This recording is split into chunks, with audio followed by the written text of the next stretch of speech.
भारत और चीन के बीच का तनाव अब इन दो देशों के बीच में नहीं रह गया, बल्कि अब इस पर पूरी दुनिया की नजरें हैं। पिछले करीब 1 महीने से सीमा विवाद को लेकर दोनों देशों के बीच में तनातनी है, जिसे सुलझाने की भी कोशिशें लगातार जारी है, लेकिन प्रयास असफल ही है। अब तक हुई 12 बैठकों के बाद अब लेफ्टिनेंट जनरल स्तर की बातचीत होने वाली है।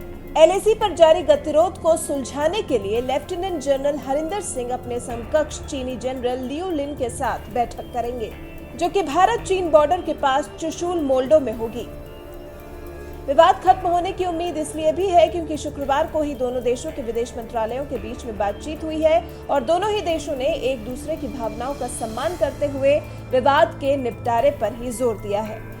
माना जा रहा है कि शनिवार को होने वाली इस मीटिंग में एजेंडा फिक्स होगा और रिटर्न भी सिर्फ इसी एजेंडे पर बात होगी। इसके अलावा भी अगर कोई पक्ष किसी मुद्दे को उठाना चाहे तो उठा सकता है, और क्योंकि चीन और भारत के बीच में फिलहाल सीमा विवाद के अलावा और कोई मुद्दा बातचीत के लिए नहीं है, तो इन दोनों देशों के बीच में गलवान एरिया, पैंगोंग त्सो और गोग्रा एरिया पर बात होगी। सबसे बड़ा और अहम मुद्दा पैंगोंग त्सो का होगा, जहां पर चीनी सैनिक फिंगर 4 तक आ गए हैं, जबकि यहां तक चीनी सैनिकों को आने की इजाजत नहीं है। समझौते के मुताबिक चीनी सैनिक ग्रे जोन में गश्त कर सकते हैं, लेकिन वहां कोई ढांचा नहीं खड़ा कर सकते, न ही वहां अपना डेरा बसा सकते हैं, और चीन ने समझौते का उल्लंघन करते हुए वहां बड़ी संख्या में अपने सैनिक बैठा दिए हैं। भारतीय पक्ष इन्हीं सब इलाकों में डेरा जमाए चीनी सैनिकों के वापस लौटने पर जोर दे सकता है।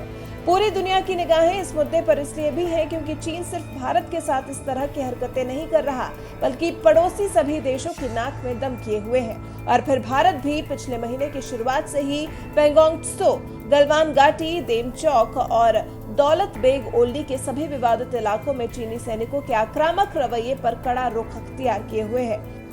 अब देखते हैं कि लेफ्टिनेंट जनरल स्तर पर होने वाली इस बातचीत का क्या फैसला आता है। देखना है कि भारत के साथ इस 13वीं बैठक के बाद इसका नतीजा किसके पक्ष में निकलता है।